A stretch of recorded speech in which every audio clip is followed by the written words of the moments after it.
குழந்தை கடத்தின டைம்ல அவங்க அம்மா ட்ரிங்க்ஸ் பண்ணிட்டு தூங்கி இருந்திருக்காங்க. குழந்தை காணாம போனதே அவங்க அம்மாக்கு தெரியல. ஏன்னா அவங்க அம்மா அந்த குழந்தைய தேடல, குடிபோதையில இருந்திருக்காங்க. ஸோ எப்பேற்பட்ட அம்மாலாம் இருக்காங்க. ஏன்னா நிறைய பேர் வந்து குழந்தை இல்லாம கஷ்டப்பட்டுட்டு இருக்கிற இந்த ஒரு சொசைட்டில குழந்தை இருந்துமே அந்த குழந்தைய அவங்களால தக்க வச்சுக்க முடியல அப்படின்னு தான் சொல்ல தோணுது. ட்ரிங்க்ஸ் பண்ணி தூங்கிட்டு இருந்தாங்க. இந்த ஒரு விஷயத்த வந்து யாருமே இல்லைங்க, அவங்க வீட்டு பக்கத்துல இருக்கிற ஒரு லேடி தான் வந்து ஒரு வீடியோ வந்து போட்டிருக்காங்க. ஸோ அந்த வீடியோல அவங்க சொன்னது என்னன்னா, அந்த குழந்தை காணாம போனது அவங்களுக்கு தெரியாது. 5 மணிக்கிட்ட அந்த குழந்தை காணாம போயிருக்கு.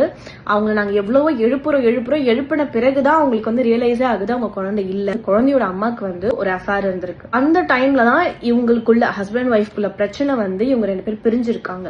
அண்ட் இப்போ ஒண்ணு செஞ்சுட்டு இருக்காங்க. இந்த டைம்ல வந்து அந்த குழந்தை வந்து அப்பா அம்மா கூட இல்ல, அவங்க பாட்டி கூட இருந்துட்டு இருந்திருக்காங்க. அவங்க பாட்டி வீட்டுல இருந்துட்டு தான் அவங்க ஸ்கூலுக்கு போறது வரது எல்லாமே நடந்திருக்கு. பட் இந்த ஒரு டைம்ல அவங்க இங்க வரணும், இந்த மாதிரி ஒரு சம்பவம் ஆகணும்னு சொல்லிட்டு அந்த குழந்தை தலையில எழுதியிருக்கா. இருந்தாலும் அந்த குழந்தை தலையில ஏன் இந்த மாதிரிலாம் எழுதணும்? இன்னொரு சைடு என்ன சொல்றாங்க அப்படின்னா, அவங்க அம்மா வந்து அவங்க இங்க கூட இருந்து இங்க கூட தேடுற மாதிரிதான் எங்க பொண்ணை தேடி இருக்காங்க. பட் அவங்கதான் இந்த தப்பு பண்ணிருக்காங்கன்னு எங்களுக்கு தெரியல, அவங்கதான் பண்ணிருப்பாங்கன்னு சொல்லியிருக்காங்க.